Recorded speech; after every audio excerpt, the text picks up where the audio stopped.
Hey everybody, Garcia here, and today we're taking a look at the latest expansion to 51st State Complete Master Set.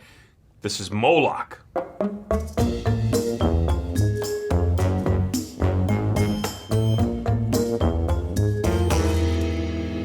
51st State, one of my favorite games of all time, by the way, is set in a post-apocalyptic world in which everything has been ruined and you are trying to build up your faction again. You develop new technologies, you grab new buildings, you bring new people over, and you basically use resources to get victory points. Moloch, in that setting, are the machines, the evil robots that destroyed the world, okay, a la Terminator. Well, this pack brings that concept and that mythology in the world back to the forefront again in 51st State. You are going to be going head to head with many of these robots. They're going to be affecting your ability to do well in the game.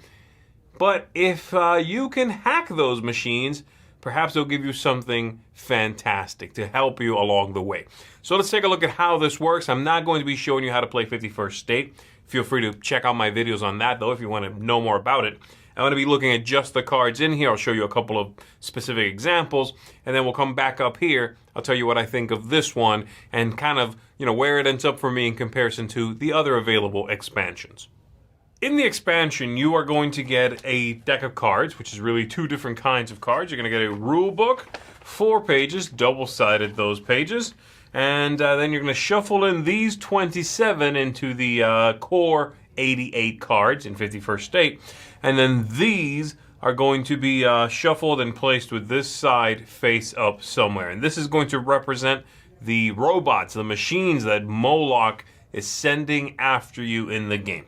And basically you're going to be playing 51st State the usual way you normally play, with a few changes. For one, there's going to be 2 new phases in the game. Used to be it was lookout, production, and then you would go into the action phase and then some cleanup.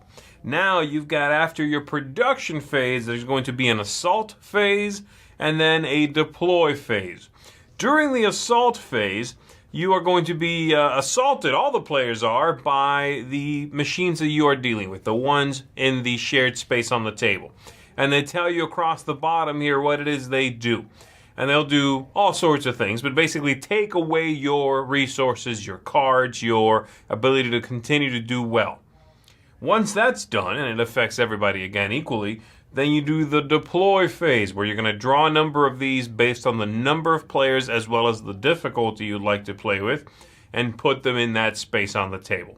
So for example, if you're playing with 2 players and you are playing at the medium difficulty, there's 3 levels, then you would draw 3 of these. They come from the bottom, though, so you don't know what it is. So I might draw this one here, the Ripper. I might draw this one, the Netter.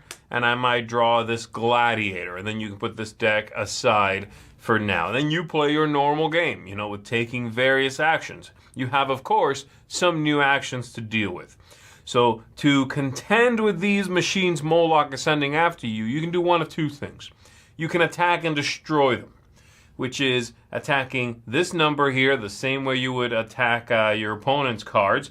You destroy the card, you get a victory point, okay? Or you can hack the machine. If you hack the machine, you need to discard the resources listed up here on the code, and then you're going to hack that thing, and it's going to become a new card in your hand. Now, I don't want to spoil too much of this game for you so that you don't know what's on the backs of these cards, but I'll spoil one for you, okay? So let's say on my turn, I want to, as my action, hack this machine right here. The assault is discard 2 of your deals. Let's say I have a lot of deals, and my opponent doesn't. They're not worried about deals. So it looks like it's going to fall on me to be the one to take this out. My opponent's happy to leave it there and continue tearing apart my deals. So I want it gone. I could attack it, but I'm going to hack it instead, okay? By the way, there's a little rage signifier right here, which just means it has +1 strength if certain conditions apply. So I'm going to hack it. That means I give up 2 bricks, I give up one of these workers, and then I grab this card. I flip it over, and I'm going to add that card to my hand. And it's a brand new card, as you can see there. It has a card type, The distance on these will always be 1. The resources and the spoils will always be 3 things. And then it's going to have some pretty souped up ability, okay? This goes in my hand. It also says hacked right there. And then I can do anything I normally do with cards in the game. I could build it. I could make a deal with it. I could raise it for the resources. I can do whatever I want. So this one happens to be production 1 ruins, which is a face-down card in your empire, for each hacked location in your state. Max of 3. Very good. Those are easy to build over those ruins. So this could be very much a strategy-defining kind of card. And you'll come to find a lot of them are that way. They sort of inform a strategy or really help a specific strategy. Or they're just generally good, you know. So that's how that works, again, and you can do that by hacking it and spending the resources back here. This first symbol, by the way, in the hacking code there, is a guide as to what kind of card, what it's going to be dealing with, basically. So brick for this one, gear for this one. That also will inform you as to which one you want to hack, which one you want to try to take into your hand. So that's how that works, and it's a very interesting new aspect in the game. Now the other cards, the 27 here that we shuffle into the deck, are going to revolve around a lot of the machinery. So you'll have things like this one. It's a heavy caravan. It's a feature that says each time you destroy a machine, you gain 1 distance contact token. Okay, 1 gray contact token. Fantastic. If I have this card, perhaps I'm not going to be hacking a lot. Perhaps I'm going to be going heavy with the attacking ability, taking out the machines, getting those tokens. You'll have a bunch of them. Here is an accessed Carapax, which is a feature card with a building bonus. You're going to put on there 1 fuel, 1 gear, 1 gun, and you can use those only for hacking a machine, and they do not go away when you do cleanup.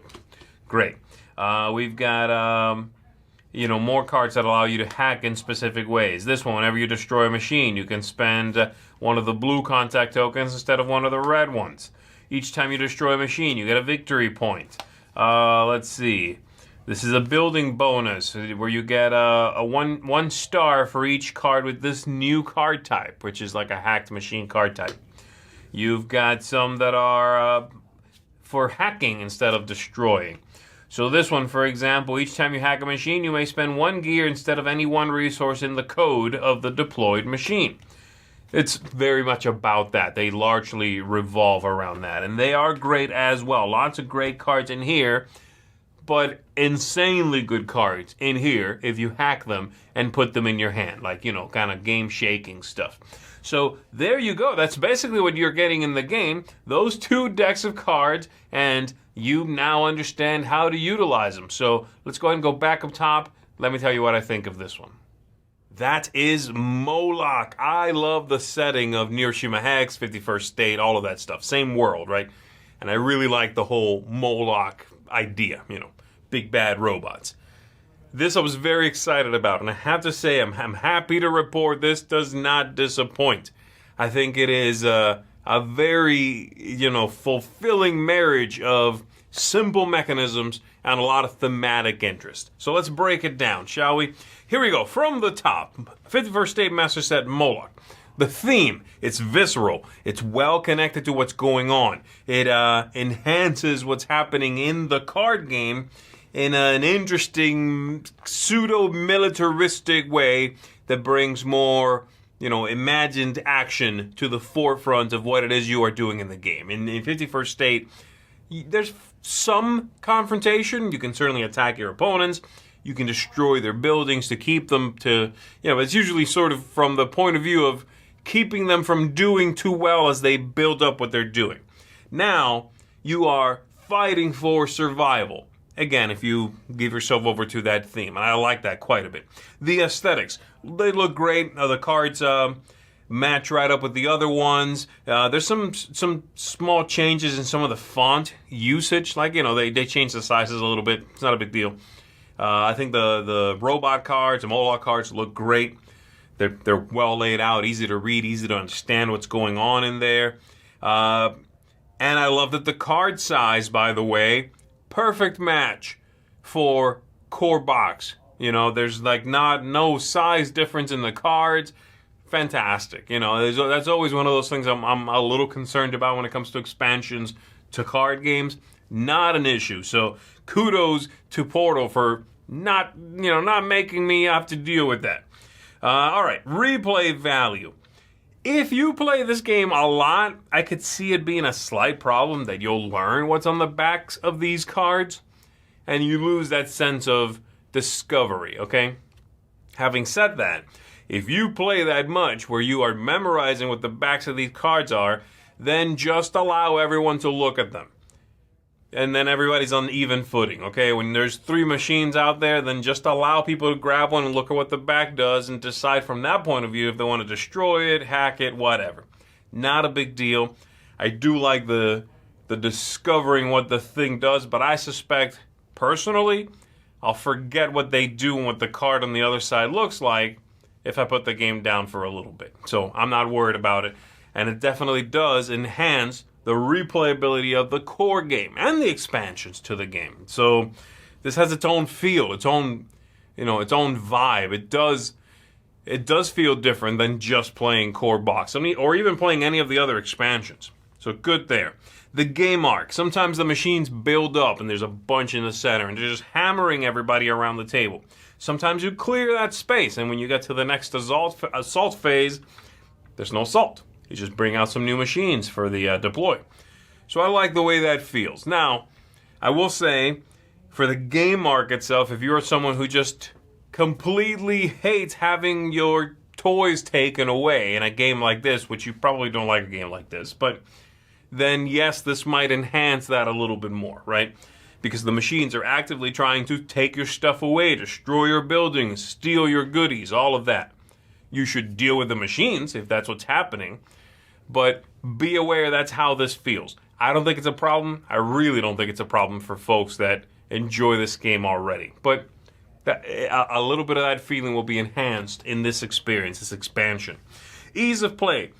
Surprisingly smooth gameplay here, folks. I think the design does a great job of, like I said, keeping the theme. Being very thematic, this idea of these robots attacking, you can just boom, boom, boom, blow them up, get some victory points, they're gone. You can hack them instead and now put them to work for you. That is great, and those things are all handled very smoothly. I really like the way that comes across in this game. It's a couple of minor new rules, and you're off and running with a brand new idea. I like it a lot. Lastly, tactics, luck, strategy. I think my favorite thing, and this certainly enhances, to your tactics, your long-term plan, all those things. But I think my favorite thing is the fact that because the players are doing different things in the game, because you're going for different strategies, you are collecting different goods, you are building different kinds of buildings, the robots target players differently, right? So one might say, well, discard 2 bricks. Well, my strategy might not be concerned with bricks. That robot's not bothering me. But if it's bothering you, I'm going to leave it there. Unless I really, really want the hacked card or whatever, right? But I'm going to let you be the one to have to deal with it. Because I love that it's a thorn in this other player's side. And I think that's fantastic, It's not that, I'm being unfairly, punished, so I have to waste things to remove this unfair punishment. You're getting something out of hacking it, or points from destroying it. But I just love the fact that the cards in the center of the table matter differently to all of the players simply by the nature of the game developing in different ways. And I think that's great. That enhances the tactics for me. That enhances the replayability, the long-term strategy in the game. All of those things really do feel a little beefier when you throw this into the mix. I think that's fantastic. So there you go. Now, of all the expansions to Hiroshima Hex, this is still not quite my favorite. My favorite was still Allies. I thought Allies managed to do a lot of those things I'm talking about, where it injected a lot of theme especially world building. It just injected a lot of world building into 51st State with very little rules overhead. That's my favorite, okay? And if you're only getting one expansion, I would say get allies. But if you're getting two, and let's be honest, you should want to get at least two. Moloch is right on its heels. I really like this. I'm hoping that they put out more robot cards at some point down the road. Like, for example, I would love the next state pack, which is what they call these. This is 3. I would love for state pack 4 to be more Moloch. That would be fine by me. I would be just okay with that. Or maybe a pack that enhances this and enhances allies or something, right? So, because these expansions are just singing for this game. So there you go. Again, like I said, I do like allies a little bit more than this, and I think some folks that perhaps don't want that sort of attacky flavor in the game might not like some of the aspects in here, but I do quite enjoy. This is going to get a strong 9 out of 10 from me. That is going to be a seal of excellence, of course. Moloch for 51st State Master Set. Check this one out, folks. Add it to your collection. I don't think you're going to be disappointed with this one. There you go. That's it. My name is Z Garcia. I'll see you on the next one.